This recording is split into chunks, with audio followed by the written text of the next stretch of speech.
Saudi king Salman दुनिया में कहीं भी सफ़र करते हैं तो उनके साथ उनके 800 नौकर भी साथ ही जाते हैं। 150 लोग तो सिर्फ उनके प्राइवेट शेफ हैं। दुनिया के सबसे अहम लोग जब भी कहीं ट्रैवल करते हैं तो उनके साथ एक पूरी आर्मी भी सफ़र करती है। जैसा कि अमेरिकन प्रेसिडेंट जो बाइडन जब भी कहीं ट्रैवल करते हैं तो उनके साथ उनका मोटरकेड, उनका जहाज़ और उनका बॉडीगार्ड के साथ साथ सीक्रेट सर्विस के ऑफिसर्स भी ट्रैवल करते हैं, जो दुनिया के किसी भी कोने में प्रेसिडेंट ऑफ यूनाइटेड स्टेट को खतरे से महफूज रखते हैं। अगर प्रेसिडेंट ऑफ यूनाइटेड स्टेट के अलावा कोई और शख्स सफ़र के दौरान इस तरह का प्रोटोकॉल एंजॉय करता है तो वो है सऊदी किंग सलमान बिन अब्दुल अजीज़। दुनिया के तमाम सल्तनतों में सबसे अहम तख्त के बादशाह सलमान बिन अब्दुल अजीज़ 1.4 ट्रिलियन डॉलर यानी 1,05,000 अरब रुपयों के मालिक हैं। किंग सलमान दुनिया में कहीं भी ट्रैवल करते हो तो पूरी दुनिया को पता चलता है कि वाकई में कोई ट्रैवल कर रहा है। किंग सलमान को दुनिया के किसी भी कोने में किसी भी किस्म की तकलीफ़ का सामना ना करना पड़े, इसलिए उनके साथ दर्जनों हवाई जहाज़, उनके अपने सर्वेंट, शेफ्स, फैमिली मेम्बर्स और उनके प्रोटोकॉल की गाड़ियाँ भी किंग सलमान के साथ ही सफ़र करती है। मार्च 2017 में सऊदी किंग का प्राइवेट बोइंग 47 इंडोनेशिया में सहाना टूर के लिए लैंड हुआ। ये सऊदी किंग का पिछले 46 सालों में इंडोनेशिया का पहला डिप्लोमेटिक टूर था। किंग सलमान के पास 2 बोइंग 747 के अलावा एक बोइंग 757-200, बोइंग 777-300, बोइंग 7878 और एयरबस A340-200 भी मौजूद है, जो सिर्फ अकेले किंग सलमान के सफ़र के लिए हैं। उनके बेटे MBS यानी प्रिंस मोहम्मद बिन सलमान और दूसरे फैमिली मेम्बर्स के पास अपने अपने ARA मौजूद हैं। बोइंग 747 एक ऐसा कमर्शियल तैयारा है जिसमें एक ही वक्त में 600 लोग सफ़र कर सकते हैं, लेकिन किंग सलमान के लिए अकेले के लिए ये पूरा बोइंग 747 तैयार किया जाता है, जो किसी महल से कम नहीं होता, क्योंकि इस तैयारे में सीट्स नहीं बल्कि luxury bedroom, conference room, toilet, dining area, sitting area और किचन भी फिट किया गया है। कुल मिलाकर बात की जाए तो किंग सलमान को सफ़र के दौरान बिल्कुल भी महसूस नहीं होता कि वो अपने महल में है या हवाई जहाज़ में, क्योंकि उनके तमाम प्लेन किसी भी महल से कम नहीं है। लगेज की बात की जाए तो एक आम आदमी हवाई जहाज़ में सफ़र के दौरान मुश्किल से 20 किलो का लगेज कैरी करता है, लेकिन किंग सलमान तो आखिर किंग हैं। उन्होंने अपने इंडोनेशिया के टूर पे 506 टन का लगेज कैरी किया था। जी हाँ, पूरे 5,06,000 किलोग्राम, जिसमें उनकी 2 प्राइवेट लेमोजिन और जहाज़ से उतरने के लिए एक गोल्ड प्लेटेड डिस्लेटर भी शामिल था। यह आलीशान लगेज उसी एयरक्राफ्ट से नहीं आया जिसमें वो खुद सवार थे, बल्कि ये लगेज 7 अलग अलग एयरक्राफ्ट में इंडोनेशिया ट्रांसपोर्ट किया गया था, जो किंग के जहाज़ के आगे पीछे थे। किंग सलमान के अलावा 1500 लोग भी इंडोनेशिया आए थे, जिनके लिए अलग से 36 एयरक्राफ्ट अरेंज किए गए थे। किंग सलमान ने अपने इंडोनेशिया टूर पर ऐशो आराम और सहाना लाइफ स्टाइल के लिए सारे रिकॉर्ड तोड़ डाले। जिस कार्गो कंपनी ने ये सारा सामान सऊदी से इंडोनेशिया ट्रांसपोर्ट किया था, उनके मुताबिक इस सारे काम में उन्होंने 570 वर्कर्स की मदद हासिल की और इतने कम टाइम पे ये कार्गो किंग के साथ ही इंडोनेशिया ट्रांसपोर्ट किया।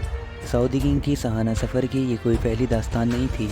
उनके जापान के सफ़र 4 दिन के टूर के लिए सऊदी अरब से 2 गोल्डन स्लेटर्स, 10 एयरक्राफ्ट्स और 100 लैम्बोर्गिनी कार्स किंग सलमान के साथ जापान गई थी। और जापान में रिहाइश के लिए किंग सलमान और उनकी पूरी टीम के लिए टोक्यो के सबसे बेहतरीन होटल्स में 1200 लग्जरी स्वीट्स बुक करवाए गए थे।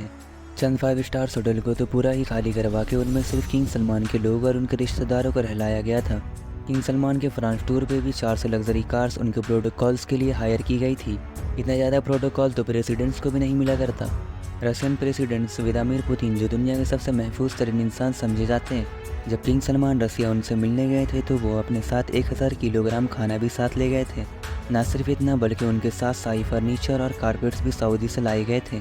जब किंग सलमान की रॉयल टीम मॉस्को शहर में आए तो शहर के 2 सबसे बड़े होटल्स को खाली करवा लिया गया। जिन लोगों की पहले से बुकिंग मौजूद थी उनकी बुकिंग कैंसिल करवा के किंग और उनकी टीम को वहाँ रहलाया गया।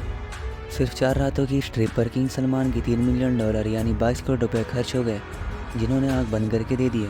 किंग सलमान जहाँ जहाँ जाते हैं वहाँ पूरा महल अपने साथ ले जाने की वजह से खासे मशहूर हैं। इतने ज़्यादा खर्चा और तामझाम करने के बावजूद भी किंग का गोल्डन स्लेटन जहाज़ से उतरने के दौरान पूरे मीडिया के सामने ही ख़राब हो गया, जिसकी वजह से किंग सलमान को काफ़ी शर्मिंदगी का सामना करना पड़ा। लेकिन फिर आखिर उनको अपनी टांगों की मदद से ही सीढ़ियों से उतरना पड़ा। 2014 में जब किंग सलमान बराक ओबामा से मिलने गए तो उस ट्रिप पर भी वो हल्के ना पड़े। वाशिंगटन DC के मशहूर 4 सीजन्स होटल के तमाम 222 के 222 कमरे न सिर्फ बुक करवा लिए गए थे बल्कि पूरे होटल को एक ही झटके में महल बना दिया गया था। किंग सलमान के वाशिंगटन DC पहुंचने से पहले ही 4 सीजन्स होटल को पूरा गोल्डन कर दिया गया था। सऊदी से खास गोल्डन सामान मंगवाया गया, जिसमें golden furniture, carpets, lamps, bedsheets, golden chairs, golden hair tracks भी सऊदी से मंगवाए गए। बात यहाँ तक पहुँच गई थी कि एक होटल की पार्किंग में भी रेड कारपेट्स बिछाए गए थे ताकि किंग सलमान को अपने पैर भी ज़मीन पर ना रखने पड़े। ये तो हुई सऊदी किंग की दास्तान। अपने बाप के रास्ते पर चलते हुए सऊदी प्रिंस भी किसी से कम नहीं। जब प्रिंस मोहम्मद बिन सलमान लॉस एंजलिस गए तो उन्होंने भी 4 सीजन्स होटल के पूरे 285 स्वीट्स बुक करवा लिए। न सिर्फ स्वीट्स बल्कि पूरे होटल को अरेबिक टेस्ट भी दे दिया गया। ग्लोब लाइट से लेकर होटल के मेन्यू तक बदल दिया गया था, और वो भी सिर्फ चंद रातों की खातिर। लेकिन हैरत की बात यह थी कि मोहम्मद बिन सलमान खुद एक भी रात इस होटल में नहीं रुके, बल्कि उन्होंने अपने लिए एक अलग प्राइवेट पैलेस बुक करवाया था। ये पूरे 285 स्वीट्स का होटल उनके साथ आए टीम के लिए बुक करवाया गया था। और ये टूर भी मोहम्मद बिन सलमान की नुमाइश के लिए पहला टूर नहीं था, बल्कि 2014 में भी एक ऐसा ही टूर क्राउन प्रिंस ने मालदीव का किया था, जहां उनके लिए पूरे 3 आइलैंड्स बुक करवाए गए थे। वहां तशरीफ़ लाने के लिए मोहम्मद बिन सलमान एक प्राइवेट यार्ड में सवार थे, जिसके आसपास उनकी बॉडीगार्ड्स की एक आर्मी भी मौजूद थी। मालदीव की उन 3 आइलैंड्स पर क्राउन प्रिंस और उनके खास लोगों के अलावा किसी और को भटकने की भी इजाज़त नहीं थी। किंग सलमान अब्दुल अजीज़ ने 2015 में जब फ्रांस का दौरा किया था तो वहाँ के 1 लाख लोगों ने किंग सलमान के खिलाफ आवाज़ उठाया, क्योंकि फ्रांस के बीच पे जहाँ किंग सलमान का विला मौजूद था उसको पब्लिक के लिए बंद कर दिया गया था, और पब्लिक बीच पे सिर्फ किंग सलमान के उतरने के लिए एलिवेटर इंस्टॉल करवाए गए थे। तो अगर ये वीडियो अच्छी लगी तो वीडियो को लाइक, चैनल को सब्सक्राइब करके हमें सपोर्ट करो, बिल नोटिफिकेशन ऑन कर लीजिएगा ताकि आप आने वाली वीडियोज़ मिस ना कर पाओ।